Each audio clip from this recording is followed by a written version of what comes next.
North Britain, about 2,000 years ago.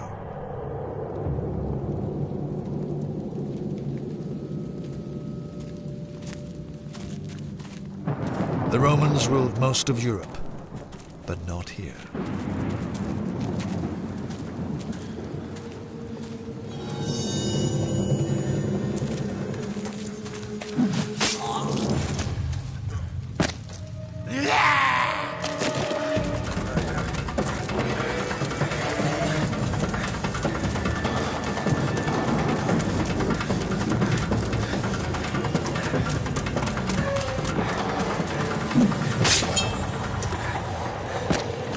Scattered groups from all over North Britain rose up against the Roman Empire.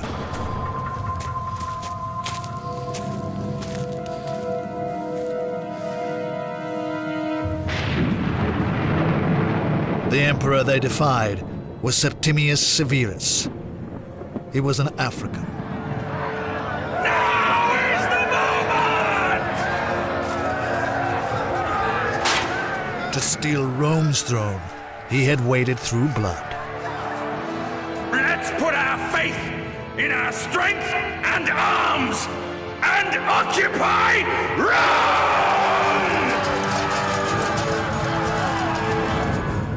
Severus came to Britain with the largest invasion army the island had ever seen. He was determined to succeed where other emperors had failed, to unify all Britain under Roman rule.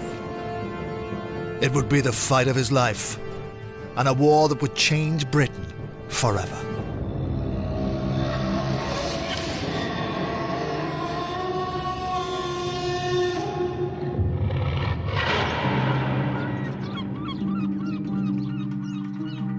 In the center of Rome are the relics from the time when this city was the capital of the world's only superpower. The triumphal arch of the Emperor Septimius Severus was built in the very early 3rd century.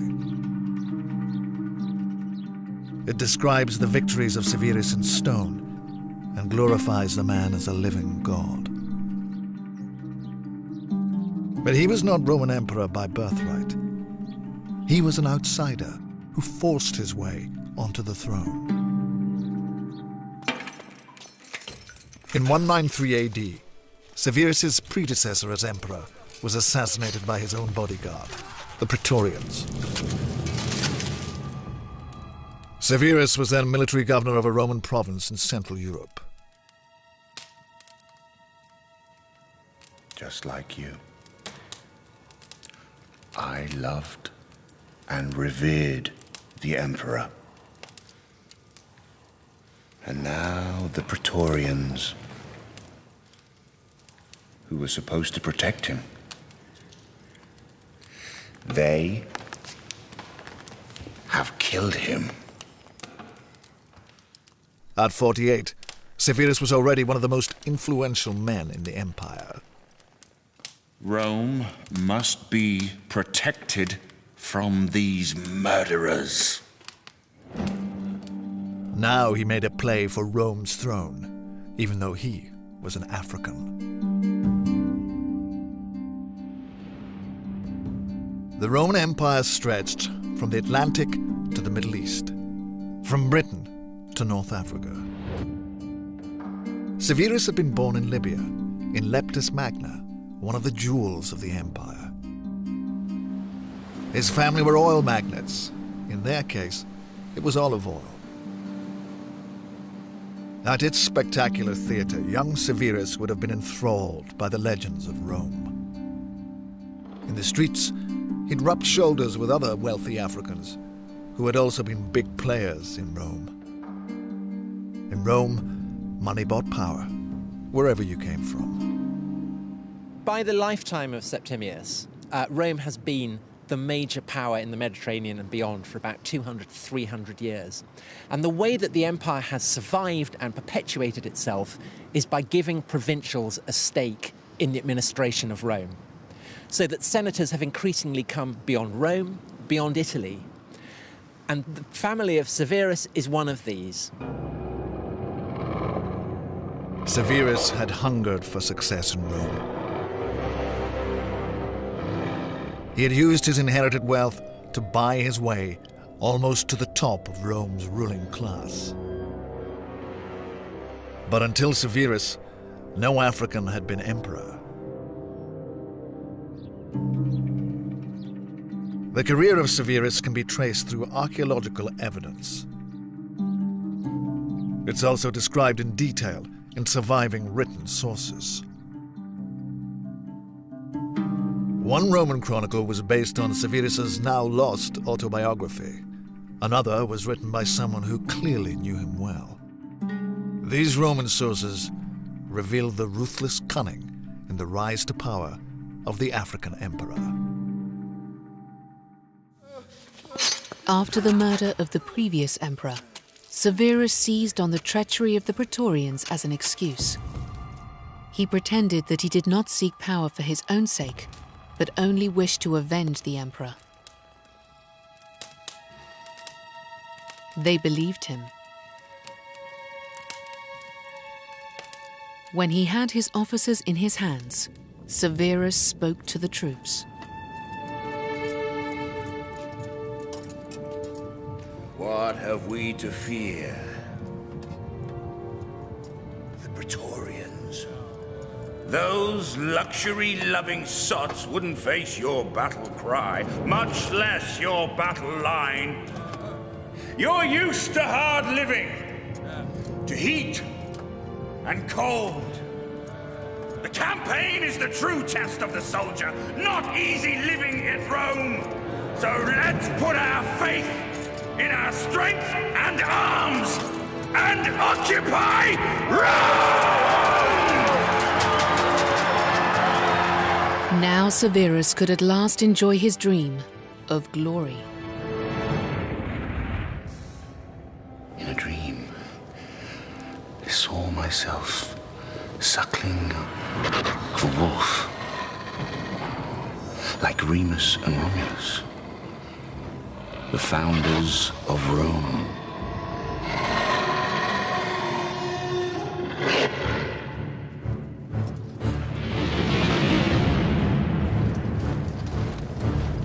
Having declared himself emperor, Severus moved on Rome with utmost haste. Can you feel it? We are the kind of men the world cannot hold. In just 40 days, Severus and his men marched 600 miles from Vienna across the Alps to Rome. His arrival was so sudden it took the Praetorians by surprise. They could do nothing to stop him.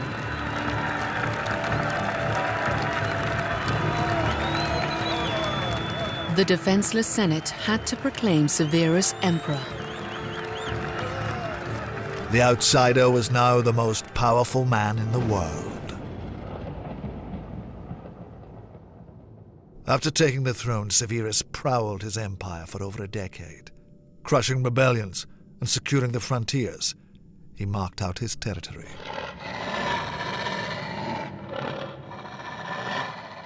Severus is an upstart. He is a provincial. He has no real imperial pedigree.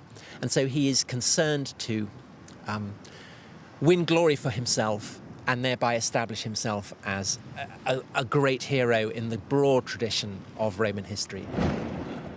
In the early 3rd century, Severus had been on the throne 15 years. At last, his empire was secure. But then a new insurgency erupted on his northern frontier.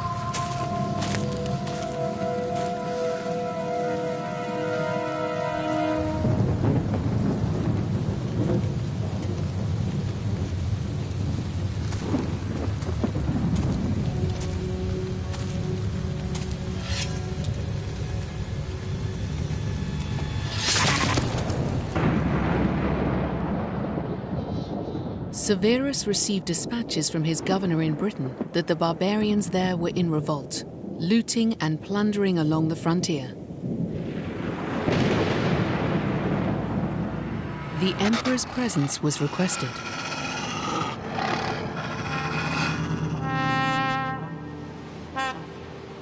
In 208, Severus crossed the sea to the province Rome called Britannia. For an emperor in search of glory, this remote island was the ultimate prize. At that time, most of England was a centuries-old Roman civilization of villas and vineyards, underfloor heating and brothels. But Hadrian's Wall, built almost a century earlier, still marked the northern limit of Roman Britain.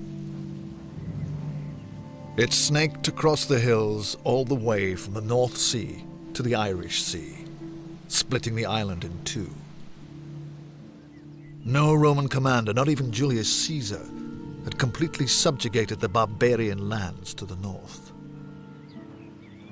Britain has always been a fabulous land full of savages to the Romans, barely believable place. That's why Caesar comes originally. And even once the province of Britannia has been founded and secured, there is a yearning to go further and to secure the entire island. Severus coming here is consciously taking on a challenge that has defeated his predecessors. Glory-loving by nature, Severus wished to add to his triumphs with victory over the barbarians of North Britain. But Severus was getting old. He'd been 48 when he took the throne. Now he was 63. The man who earlier strode into Rome could now barely stand up. His mind was already occupied with his succession. This portrait of Severus and his family is one of the very few paintings to have survived from classical antiquity. Caracalla, the eldest son of Severus, is shown as the chosen heir. Caracalla was said to be extremely fond of the luxuries of Rome. But in 208 AD, he was forced to accompany his father to Britain. And they say the North Britons are savages, that they endure every kind of hardship, that they can survive for days in a swamp with only their heads above water. An emperor must go where his empire needs him. But father, you barely walk. What will you do? Have yourself carried into battle on a chair? Severus was a superstitious man. It was said that he'd seen the end of his life written in the stars and believed that he would not return from Britain. But the glory to be won here would help secure his legacy and his African dynasty. So Severus had to conquer Britain, even if it killed him.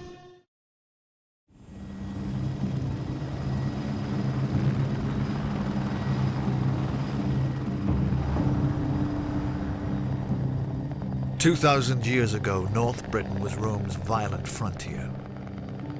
So in 209, a Roman army marched into Scotland to conquer it and unify the whole island under Roman rule.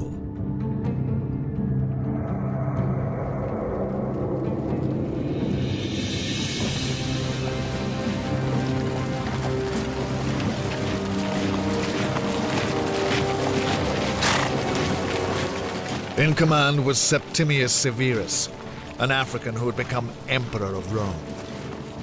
Crippled by age, Severus was carried north. Riding alongside was his son and heir, Caracalla. They say that at the extremity of the island, the summer nights are so short, there is scarcely a break between close and return of day. We'll see for ourselves soon enough.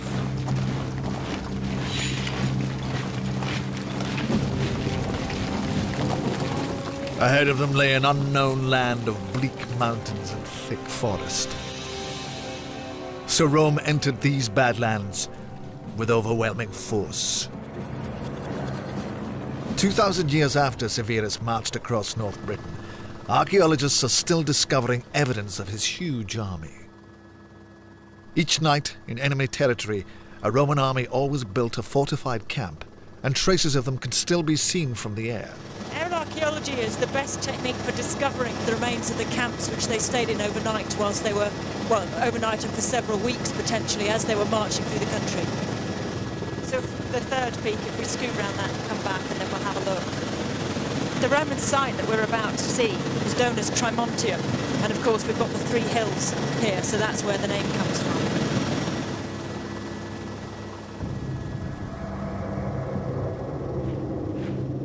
Trimontium was just over 50 miles north of Hadrian's Wall. Just 4 days' march for a Roman soldier. Can you see the lighter brown mark in that field? The field that's got the row of trees running through it? Yes, that is the camp. That is fantastic. This pale line on the ground was once a trench dug around a marching camp. It is evidence of the vast size of the Severan army. There was space for the troops, the supply train, and the imperial household. Around the outer row of tents was a 60-meter gap, then a palisade. Then a trench dug so deep that it's still visible today. The size of the Severan marching camps proves this was an immense army. That's a huge invasion force. That camp is round about 170 acres in size. It's just enormous, and it's the biggest one in Scotland and the biggest one anywhere in the Roman Empire that we know of. Aerial archaeology is not the only way to find evidence of the sheer size of Severus's British campaign. The emperor was at the head of one of the largest invasion forces the Roman Empire ever mobilized. It needed massive logistical support. Monumental remains of its military supply chain can still be found in northern Britain today.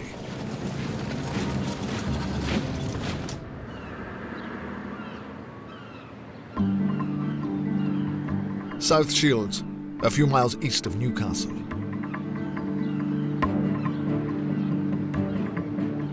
"1800 years ago, this housing estate was a strategic outpost of the Roman Empire. Here stood the supply depot of Arbea. There were 24 cavernous warehouses, all stored mostly grain, the fuel of the Roman army.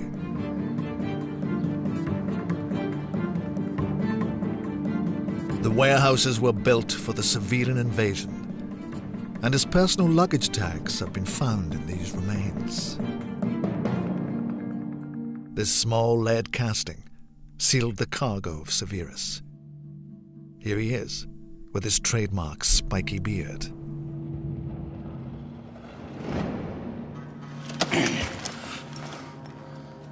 This seal shows Severus with his son Caracalla.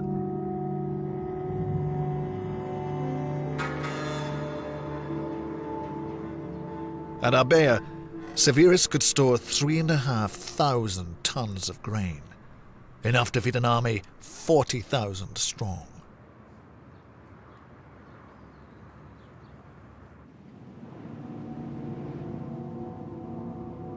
The hill of Traprain-Law looms over the plains of lowland Scotland.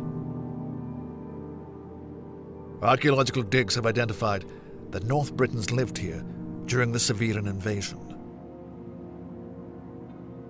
The Britons here would have had a bewildering view in the summer of 209 AD. Standing here looking towards the southwest, we would have seen an army of 40,000 Roman troops, the largest army ever assembled in Britain, coming over those hills.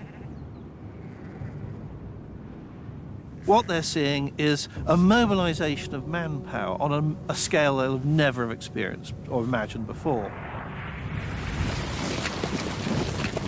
The British had no vast army of their own to confront the Severan juggernaut head-on. But they did fight back, with guerrilla tactics Any army is vulnerable in detail when it's patrolling around the edges, its scouts out of the front, or its wagon trains coming up behind, constantly supplying along extended road lines. If you think about the problems that armies have today against insurgencies, whether it's in jungle or mountains, you can get some idea of what the Romans were dealing with in this part of the world in the early 3rd century AD. 2,000 years ago, British guerrillas came out of nowhere and rode down upon the Severan army. The Britons attacked from chariots, pulled by small, swift horses. Isolated patrols were taken by surprise.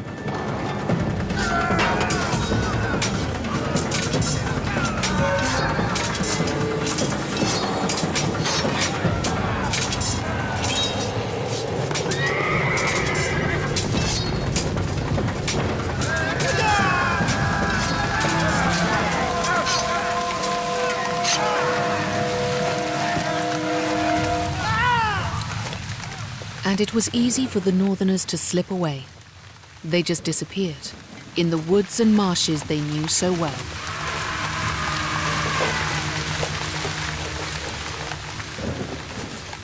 In this way, Severus lost thousands of men. There must have been a sense of frustration.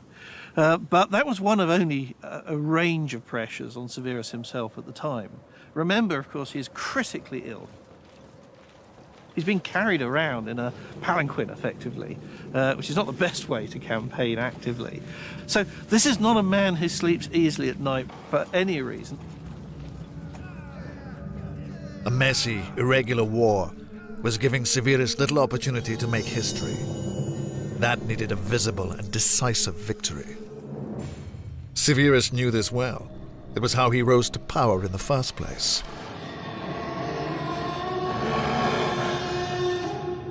"12 years before, in the earliest years of his reign, Severus faced civil war. He confronted his rival for the throne at the Battle of Lugdunum, one of the largest and bloodiest pitched battles in the history of Rome.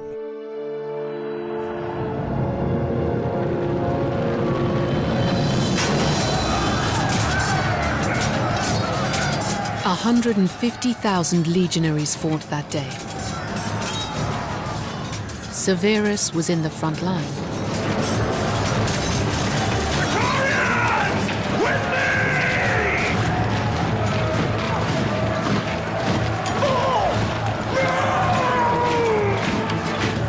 Terrible indeed was the loss of life among the army of Severus.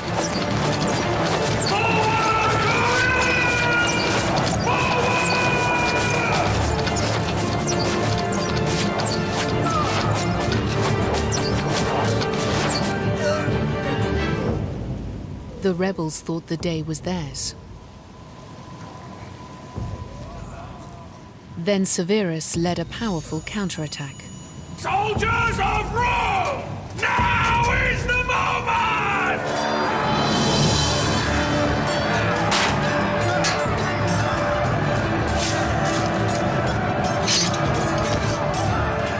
The rebels ran. The men of Severus pursued them and slaughtered them. The emperor thus won a magnificent victory.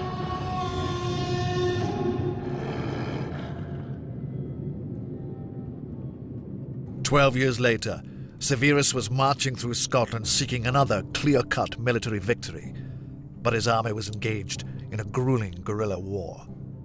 What the Romans like to do is to get an enemy in a particular point, attack it, and wipe it out. This is what enemies are supposed to do. Those who don't are essentially seen as cheats.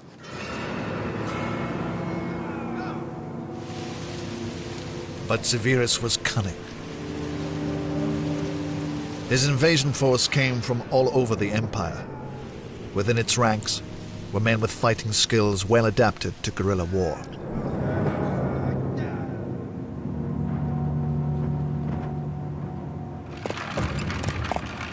The northern part of Britain was one of the most multicultural parts of the Roman Empire as it stood.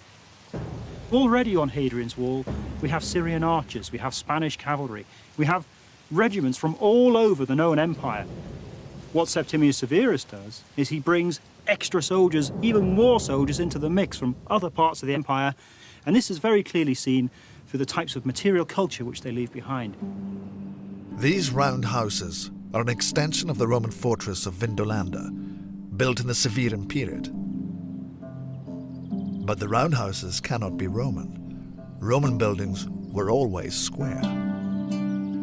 Archaeologist Andrew Burley believes the Vindolanda roundhouses provide proof that Severus was deploying special forces from Africa. Constructed in the Severan period, you can see the walls curving round with a nice little door into the building here. Because we don't have round houses, if you will, or circular huts inside any other Roman fort anywhere in Roman Britain, or any other part of the empire for that matter, these suggest that we've got very particular people living here. One theory, which we prefer at Vindolanda, is that what we're looking at here is a settlement that's been built for irregular North African cavalry. Now, back in Libya, they still live in their old houses like this, round houses. The local architecture looks like this, and there's enough space between the different rows of buildings for them to tether their horses. These guys who live on the edge of the desert, who would be very, very familiar to Septimius Severus, he'd know these people very, very well from his time in Leptis Magna, coming across to do a very specific job, experts at guerrilla warfare, fighting up in Scotland.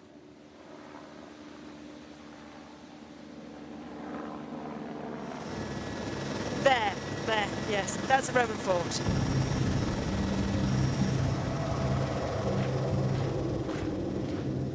After a few months of marching, Severus and his army were at the foot of the Scottish Highlands and the fort of Ardogh.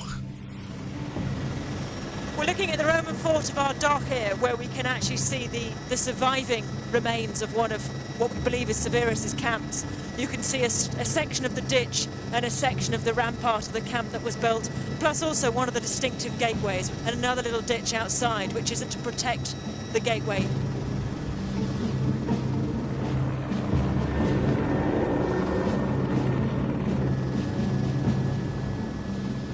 Logistical superiority and special forces were giving the Romans security.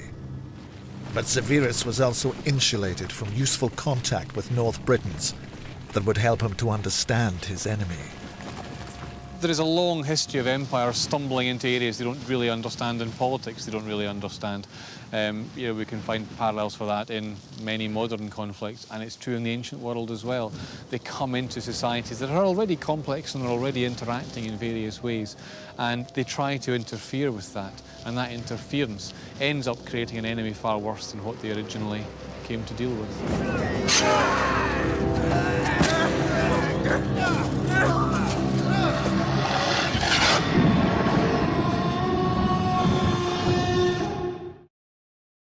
2,000 years ago, Leptis Magna in what is now Libya was one of the great cities of the world.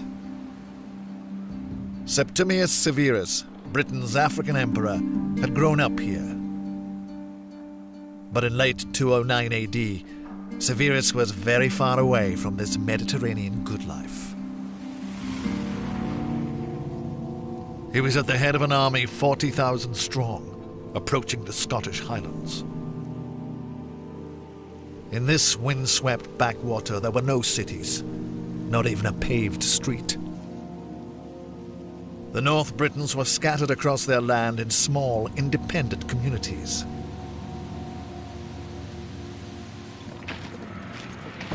To the Romans, this was a country of barbarians. In North Britain, the sky is obscured by perpetual rain. The cold is severe, but the barbarians there are strangers to clothing. They are extremely savage and fond of plunder.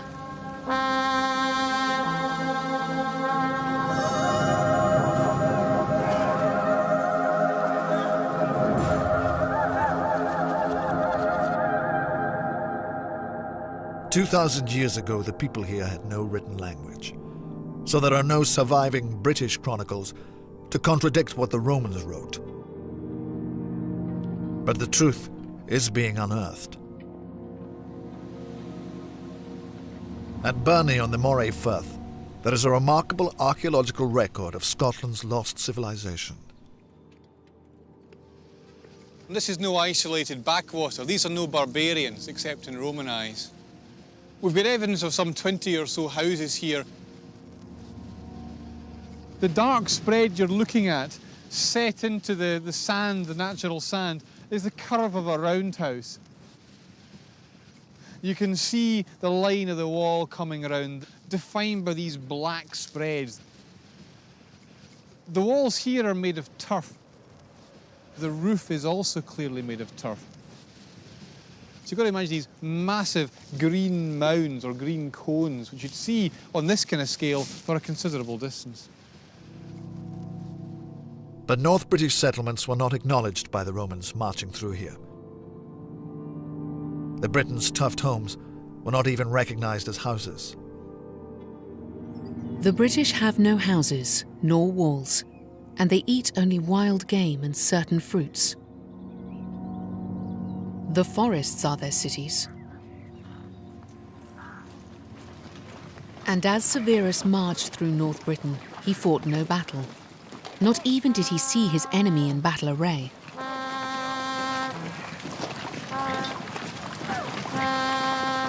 What is that? An animal?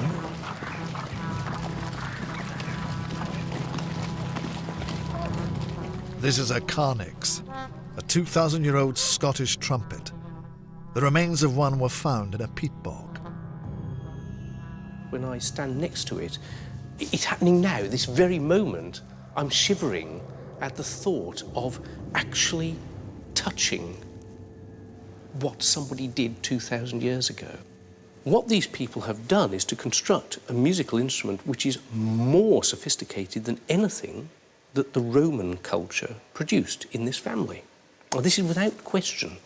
The Romans never produced anything as complex as this. This is as close a reconstruction of the original artifact as we can possibly manage. Here now you can see a tongue actually inside the throat, and in here a soft palate which is ridged. And it's ridged because the roof of the mouth of any ruminant animal is also ridged. In fact, our mouths are ridged. We have that vestigial characteristic still there. And in here, there's a brain pan. A trumpet or a trombone is a megaphone. It does that. It projects sound forward. But your head, my head, an animal head, is a resonating chamber, and the sound comes out all around. This is a very powerful instrument. You can play it very, very, very loud. But not all the sound shoots forward. It goes forward, backward, down, up, all around. Now, no other wind instrument does that. This is no land of bogs, swamps and barbarians, you know. These are sophisticated, intelligent people who are very much adapted to the landscape, who are able to construct complex houses, who are able to conduct a whole range of craft activities. The Roman picture is a highly biased one. The Romans had strong motives to dismiss the culture of their enemies and to call the North British barbarians. It was making it less troubling to slaughter them.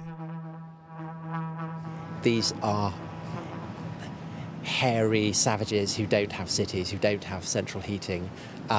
They are grist to the mill of the Roman military machine. They exist to be slaughtered, thereby winning glory for the general who performs the slaughter.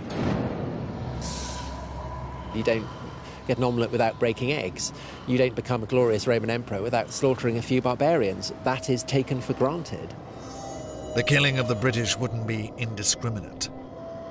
In the Roman Empire, the hunt for glory was brutal, but there were rules. Severus won the throne playing by the rules over a decade before. At the very start of his reign, Severus's grip on power had been weak. An aristocrat called Albinus claimed he was fitter to rule than the African outsider. At first, Severus pretended to be friendly. But good relations didn't last.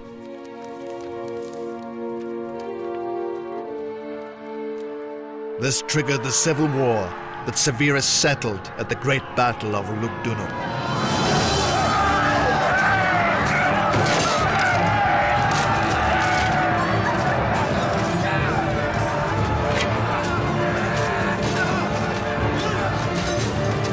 Severus utterly defeated the army of his rival. The men of Severus caught Albinus. They cut off his head and offered it to Severus. Send it to Rome. With the head of Albinus, Severus made his reign secure in accepted Roman fashion.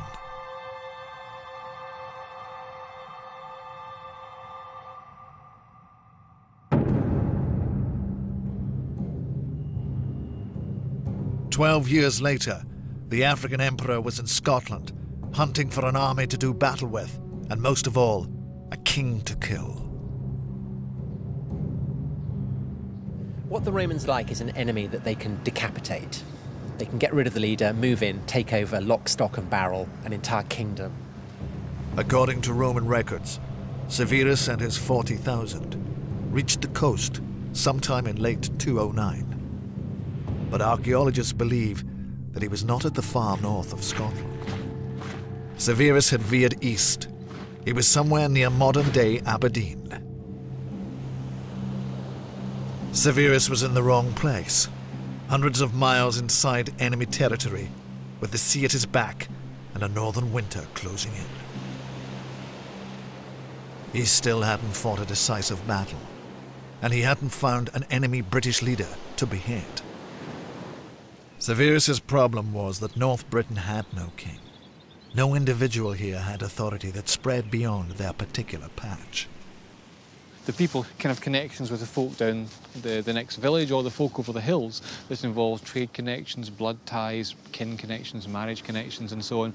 It doesn't mean that one is more powerful than the other, or if they are, it doesn't mean that lasts.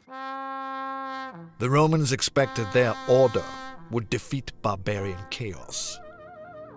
But the cell-like social structure in Scotland was proving tough to break down. You can't just win in one big battle. You can't just, control the king, control the leader, and you control everything. Here, there's a king or a leader every 10 miles. How do you know that you have won? How do you know that you've conquered? How do you make it pay? In late 209, Severus began looking for an exit strategy from North Britain. He couldn't just skulk home. Rome was a predatory society. A defeated emperor was a dead one. In 209 AD, 40,000 Romans marched to the foot of the Scottish Highlands. In command was the Emperor Severus. He meant to go down in history as the man who unified Britain under Roman rule.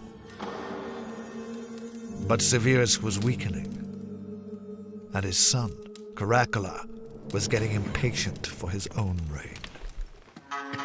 Caracalla considered his father a burdensome nuisance.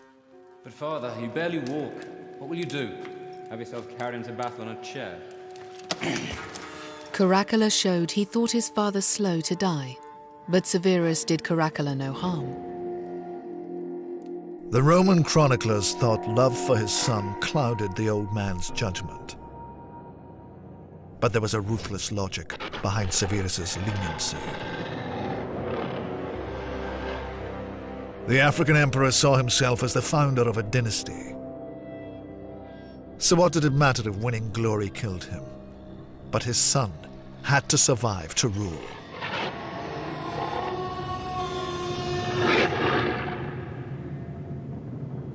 By late 209, after many months in Scotland, Severus had fought no great battle, nor even hit upon a king. So instead he rounded up some Britons who could be described as chieftains, and who were prepared to admit defeat. But as Severus was riding to the ceremony to mark the surrender of North Britain, terrible treachery was unfolding. Severus, though in pain, rode forward to meet the Britons, accompanied by his son Caracalla. While all were proceeding in silence, Caracalla drew his sword. Severus did not utter a word, but fear of his father kept the youth from going through with the murder. And Severus went to the meeting and finished what he had to do.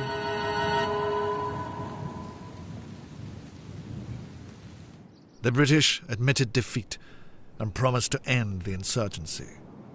Severus announced mission accomplished. A new coin was minted announcing Severus as victor of Britain. It was circulated right across the empire. Unless you've had a really catastrophic defeat, as a Roman emperor, you don't go around facing up to the fact that maybe you haven't been completely successful. You are the emperor, you control the coinage, you control the way that news is reported. So essentially you can say anything you like and people will probably vaguely believe it. So, okay, so he hasn't conquered the whole of Britain, but he can still tell people that he's won a great victory. He can have it stamped on his coins as there. He's not going to turn around and say, yes, it's been a total disaster. And that happens even to this day. Even now, you very rarely get politicians going on the news and saying, yes, I'm a total shower, everything I've done has been a disaster. They always try and explain it away. And this essentially is, I suppose, the sort of Roman equivalent of a stammering interview on Newsnight. He's not going to admit that he's ballsed it up. Having made his hollow boast of unifying Britain, Severus was retreating from Scotland. But his weakness was now there for all his enemies to see. And Severus had glimpsed the twin horrors of failure and treachery that would haunt the end of his life.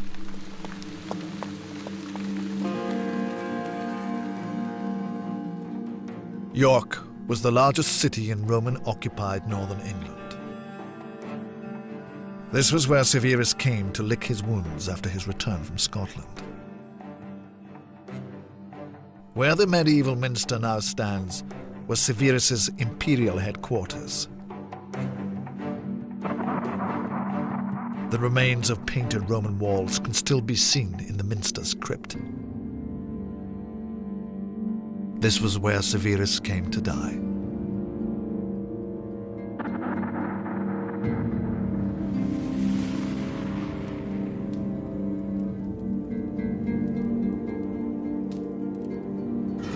From the stars, Severus knew his doom. He saw himself snatched up to the heavens on a jeweled chariot drawn by eagles.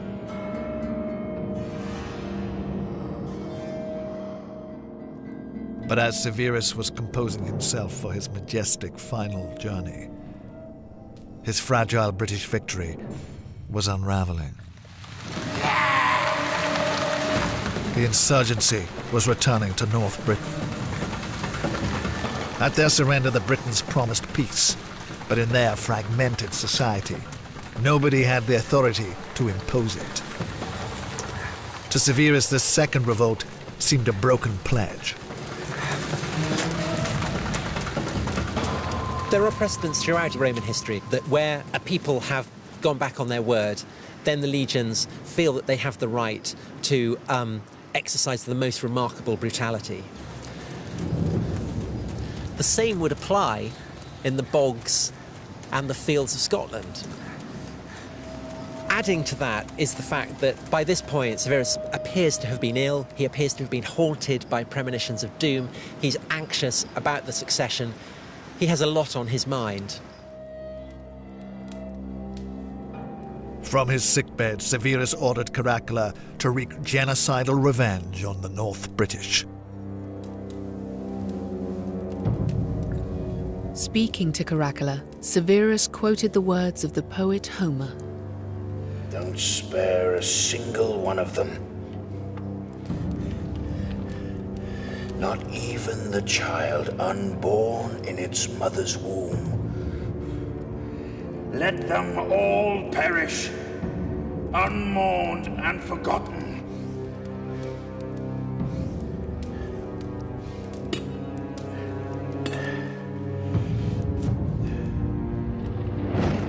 But Severus was too ill to enforce this murderous oppression. And Caracalla was more concerned with preparations for his own reign than with attacking the Britons. He never carried out his father's orders.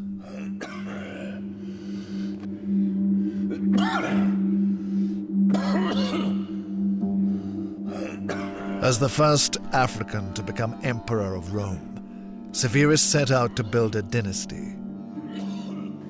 And he came to Britain to unify the island.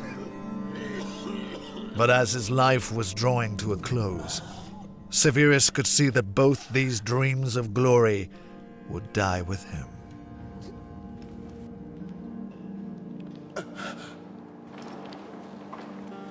Despite treading step by step through life towards fortune, Severus was, at the very end, a frustrated man. I have been everything. I have achieved nothing. Britain's African emperor died at York in February 211 AD. His son Caracalla was murdered not long after, and the Severan dynasty perished with him. Rome never marched into Scotland again. The division of Britain remained, literally, set in stone.